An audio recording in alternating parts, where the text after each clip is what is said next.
A continuació, pren la paraula l'il·lustríssima senyora Montserrat Mundí, alcaldessa de Sant Quirze del Vallès. Molt bé, moltes gràcies. Benvinguts a tots i totes en aquest any altra vegada més Dia Internacional de les Dones, amb el lliurament d'aquest guardó. I començaré felicitant a la Carme. Carme, moltíssimes felicitats. Evidentment, el que hem pogut veure aquí és un vídeo fantàstic on ella fa el relat de la seva vida i on, a més, s'ha de fer palès que ella ha estat una de les persones, juntament amb altres atletes i altres esportistes que al llarg de l'any fan que l'esport femení i masculí vagi agafant una mica el mateix ritme. Haig de dir que ens queda molta feina, molta, a tots els nivells. Tots aquests dies estem llegint i estem manifestant amb el Dia Internacional de les Dones que les dones hem de reivindicar contínuament allò que som i allò que sabem fer i que a més ens ho reconeguin, no?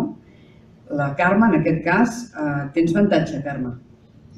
Conèixer el teu marit en el lloc i en el moment que tu vas triar per fer de la teva vida un esport, doncs la veritat, és envejable, no? En el meu cas, el meu marit no s'ha dedicat a la política.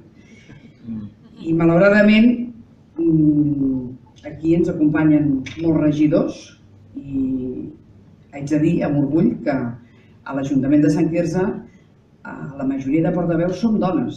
Sabem que no només hem de fer la nostra feina, sinó que a més hem de fer la de casa. Ens queda molta feina i la veritat és que el premi d'avui, que estic encantada en celebrar-lo i haver-lo, jo quan vaig entrar a l'alcaldessa aquest premi ja hi era i entenc que va ser un encert, no?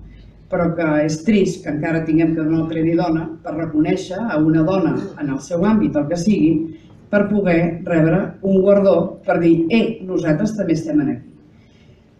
Jo crec que no ho veuré, tot i que treballem sovint i treballem molt fort, però jo crec que la desigualtat entre homes i dones encara hi serà. I si parlem de violència de gènere, és un tema que l'hauríem de tenir més que solventat.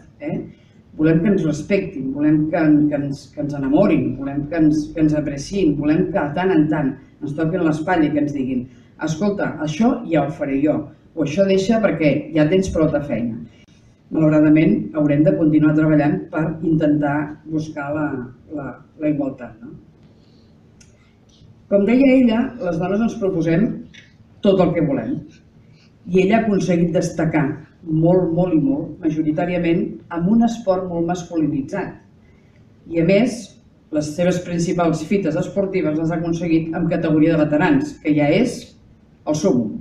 Perquè quan ets jove, jo quan era jove esportista, ara no em bellugo d'una cadira, perquè li vaig dir a la Carme fa 4 anys. Vaig dir, Carme, m'ensenyaries a córrer? I em va dir, sí. Dic, de veritat? Sí, truca'm. La vaig trucar i malauradament s'havia fet mal amb un genoll. I ja no hem tornat. Truco, com fa 4 anys.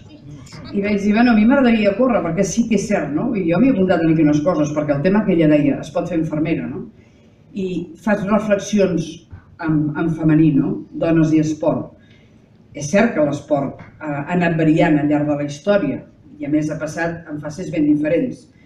Podem dir que les dones, perquè estiguin a un nivell més alt de les pràctiques esportives, han hagut de canviar moltes coses i la Carme li hem de donar les gràcies perquè ha contribuït a fer-ho possible.